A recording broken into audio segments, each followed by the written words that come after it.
Solo board gaming night here, and today I'm going to be reviewing Tiny Epic Dungeons.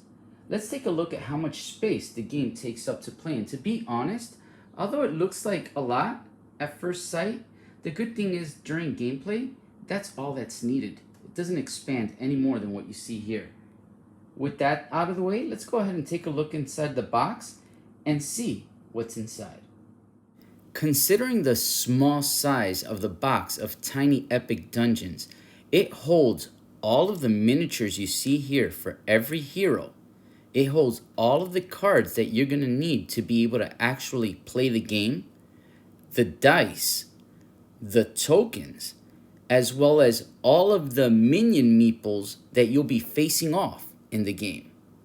Not everything you see in this video will have been included with the game. For example, the playmat, the character playmats for the heroes, the expansion stories, and the potion and perils, along with the actual boss meeples that in the game it's represented as a universal token, but you can actually get individualized boss meeples for each boss, which is really cool. But all of that is extra. I just want to let you know that. Now, the objective of Tiny Epic Dungeons is actually really simple. You're going to have to go ahead and explore the dungeon by flipping over tiles as you move into them.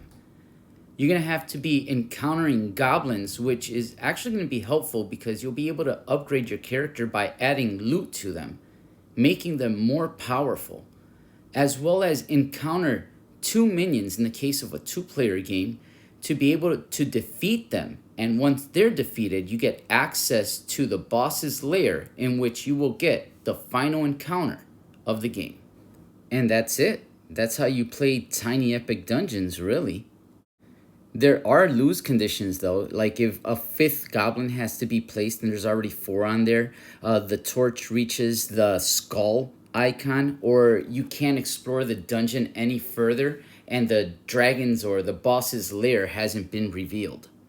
Now, I could sit here and go step by step showing you how every single part of this game works mechanically, but that would make for a very boring video review. I will let you know that this is a game that's supported by the Diced app, which pretty much adds a tutorial for Tiny Epic Dungeons that lets you know everything from how to set up the game to how the actual mechanics of the game works, and gives you all the information you need when it comes to heroic actions, free actions, whatever it may be. Everything you need to know to learn how to play Tiny Epic Dungeons is here and incredibly easy to do. And if that wasn't enough, on the upper right hand corner of the app, you're going to see like a little light bulb, in which once you touch that, it actually sends you to a whole entire other, like a rules reference type of thing. But what makes this really helpful, it literally lets you know what every single card means. So if you're looking at these icons and you have no idea what's going on, click here and this will give you all the answers. And if you have like the expansions, Gameland Games also has a downloadable PDF which has all of that plus more, because it adds all the expansions of everything you need to know. Once I had this in my possession, this was the absolute game changer. From then on, I was able to learn the game very easily. And that's it. That's what you'll find inside of the box and what you need to know if you end up playing Tiny Epic Dungeons. I'm going to start this review by saying right off the bat, Tiny Epic Dungeons has an incredible amount of iconography that you're going to have to learn and understand. Every card in this game is loaded with icons. It doesn't matter if it's an item card, if it's a dungeon card, it doesn't matter. And this is on the lower side here. There are icons galore within this game. And one of the biggest hurdles to play this game and really understand and truly enjoy it will be to familiarize yourself after several plays with the iconography enough so that once you start playing it, the game runs smoother. It's much easier to understand and play. It becomes much more enjoyable. But I highly recommend, don't just jump into this game one time, play a game, get overwhelmed with the iconography, and turn your back on it. This is a game that definitely benefits learning how to actually read the icons well to truly enjoy what the game has to offer. The first thing I actually want to talk about is the actual box itself. I mean, this box is really, really small compared to the games that I cover on my channel. I mean, just take a look at anything from Descent to Madara, role player adventures. Every game that I have covered has come in a huge, huge box, and it's really impressive the amount of content that was packed inside of a small box. Now, don't get me wrong here. This game does not have the complexity of the dungeon crawlers that I've mentioned. However, it does scratch that dungeon crawler itch, and it's a different type of playstyle. This is a dice rolling adventure through and through. But it does effectively feel like you are exploring a dungeon with both good and bad things happening at every turn. Whether it's a goblin that comes out, or maybe an unforeseen trap. Let's see. Oh, there's no trap there. But sometimes there's a trap. Sometimes there's a trap. Sometimes there's a trap. There's a trap. All right. Got the trap, people. Found the trap. Sometimes there's a trap. And the trap will really put a little wrench in your little exploring or expedition and cause a lot of havoc and a lot of trouble. And that's what really makes this game enjoyable, because getting caught in those situations in this game, in those dangerous situations in this example, is what really brings the dungeon crawling aspect of this game alive, in my personal opinion. It has enough to kind of constantly keep you on your toes of what's going to happen next. And as you explore this map, it gets as big as what you see here, but it feels significant. I don't feel like I'm playing a small game, although the game comes in this small box. So what I'm trying to emphasize here is the fact that there's an actual game packed in that tiny box that I consider to be rewarding, although it is not as complex as the modern day bigger dungeon crawlers are, and it is simplified in a mechanic wise, but it does scratch that itch when I want to play a dungeon crawler. However, there is a lot, and I mean a lot of luck. There have been a few games, not all of them, but a few games that one of your main objectives, no, it's not much of an objective as much as it is a strategy that you should do, is try to find a way to look for loot and equipment to make your characters stronger. Okay?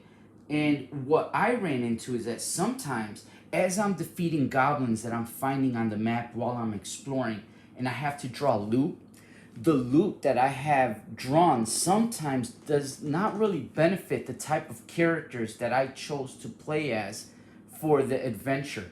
And with my luck, unfortunately, sometimes it would happen for a significant amount of my exploration that when it came time to actually confront a minion, for example, I wasn't really prepared enough to really take them down easily, and it would cause, in a few times that I played, it would cause me to run out of time, because once you reach this skull over here, once your torch is in that part, that space, your torch runs out. You no longer have a way to see what's ahead of you, and you're lost in this labyrinth of a dungeon forever and ever.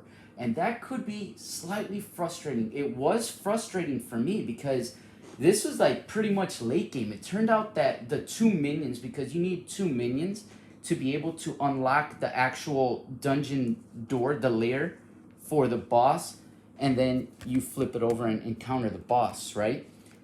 But it wasn't till it was like literally, if you know how to set up the deck, it must have been in deck B, the last two cards in the bottom. And by then I was already struggling with time.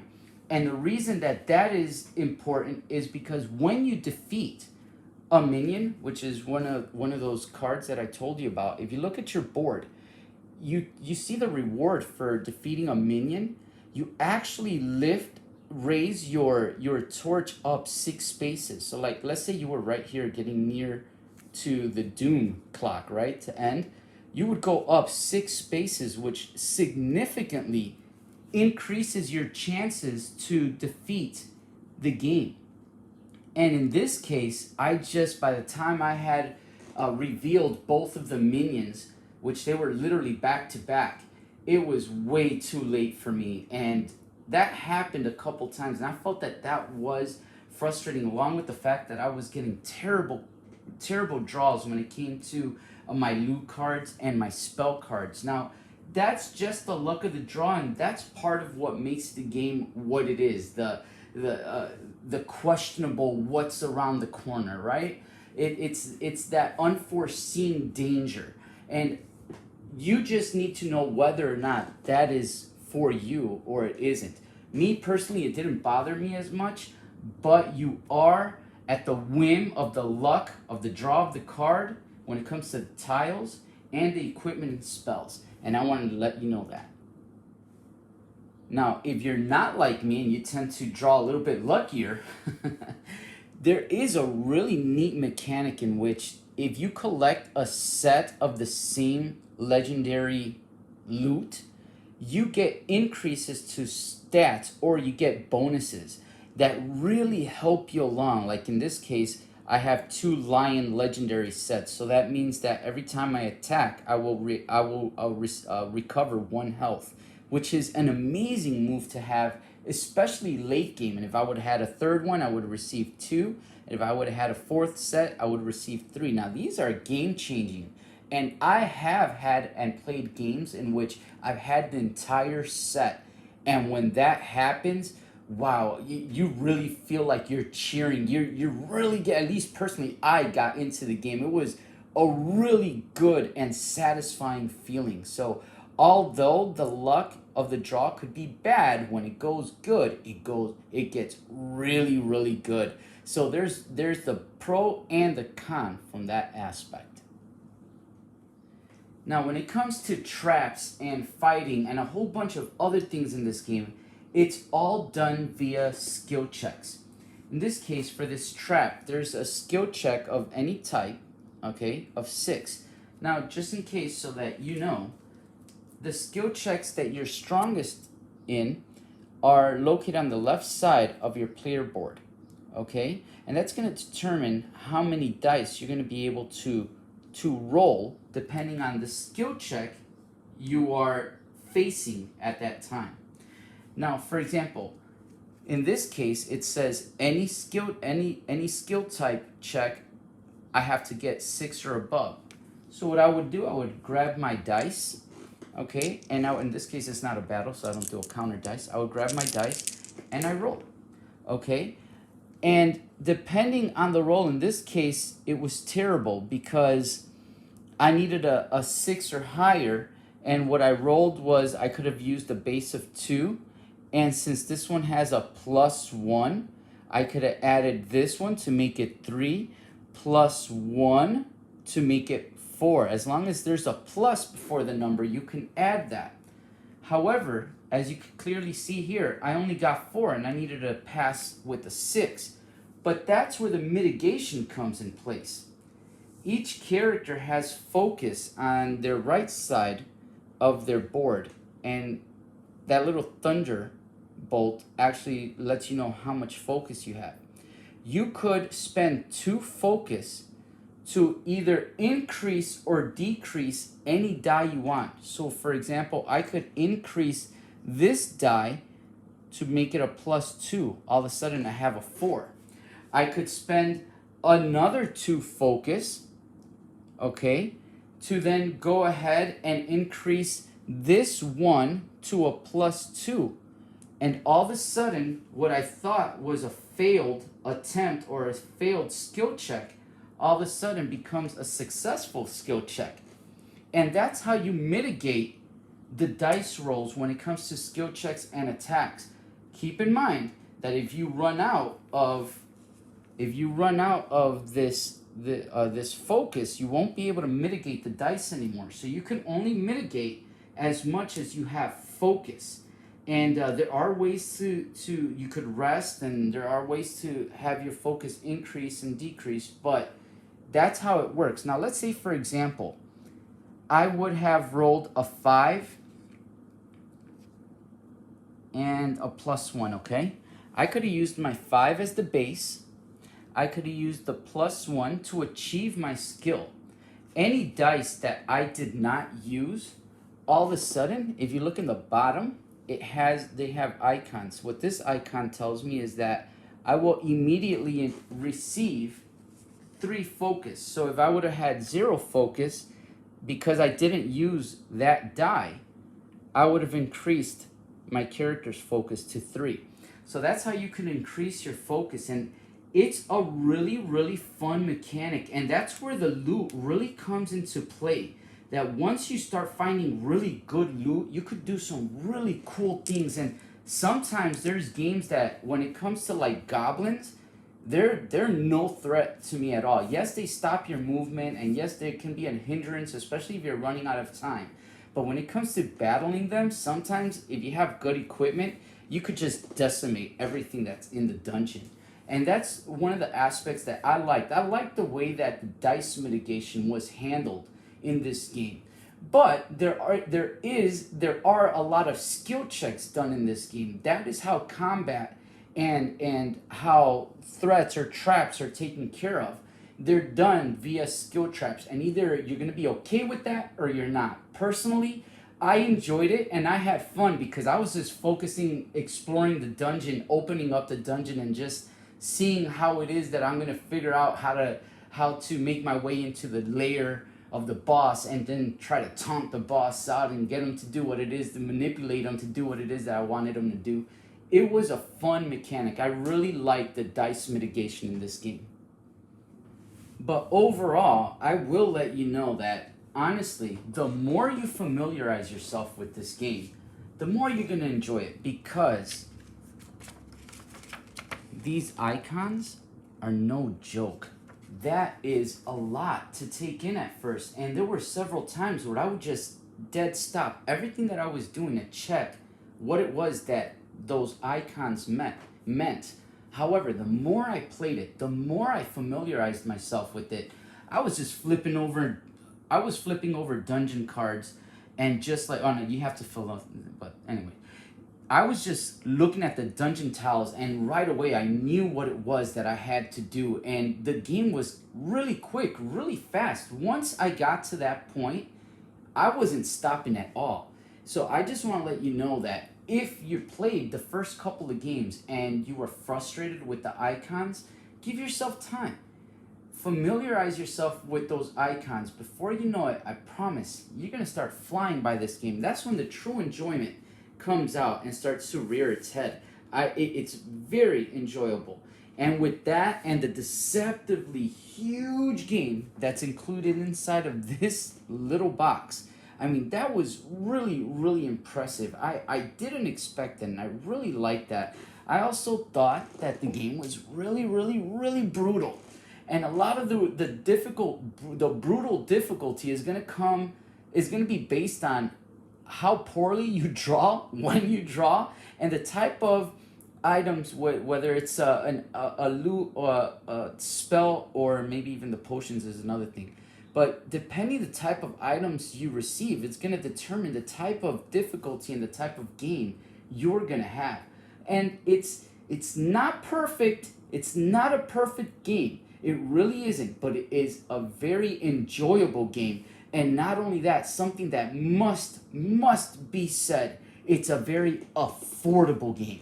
This is not an expensive dungeon crawl, and I think the variety and the amount of content that is packed inside of this box for the price that's being asked is absolutely hands down a must buy. I mean, just that alone This game is worth the price of admission. That I guarantee you. I just have to say that because a lot of times reviews are focused on whether it's fun or what's this or what's that, but you have to look at the price that you're paying like versus what you're receiving. And for the price, you are receiving a whole lot of game, and that's something that you definitely should take into account when you're deciding whether or not you want to take a look at this game. I think it's an exceptional value for your money. It truly is a lot of content, and it scratches that dungeon crawler itch. Like sometimes I really want to play a board game, specifically a dungeon crawler, but I don't want to dedicate 2, 3, 4 hours of the day. Maybe I don't have enough time. Maybe I'm tired to play a dungeon crawler. This dungeon crawler, however, it scratches that itch, but not only does it scratch that itch, it gives me that dungeon crawling experience that I yearn for, and it makes me feel satisfied. It like satiates my need to play that dungeon crawler, and I could do it in a fraction of the time that I would have played many of my other dungeon crawlers. So this is a perfect game to just pick up, put it on the table, play for an hour or so, and you're done, and you feel satisfied, which is what the important thing is. You feel satisfied. Well, at least for the price, I felt satisfied, and you could tell because I went all out. I ended up getting the playmats for the characters. I got the actual playmat for the game itself. I ended up getting the stories and the Potions and Perils expansion. Not only that, I went ahead and I got the actual boss meeples because the game, when you fight a boss, it actually comes with, I don't have it right here, but it comes with a plain universal meeple that it looks like a totem. But when you get the boss meeples, each boss has their own meeple, and they're kind of huge, and I really like that. I mean, you could tell that I like the game because I deluxified it. I went all out with it, and I really, really enjoyed it. I mean, like I said, for the price, in my opinion, sure, it might not be the best game you've ever played, but it is a fun game. It's an affordable game, and I dug it. I really got into it. So this game, honestly, is worth it for me. You may not like it or be into it if you're not into the randomness and all the craziness that could go and ruin your day, and that's all right. You know, not everyone's gonna like the same thing, but I had fun showing you something that I had fun with, if that makes sense. And I always like hearing what you have to say, and thank you so much for spending time with me. This is Solo Board Gaming Night, and I hope you all have a great game night. Take care.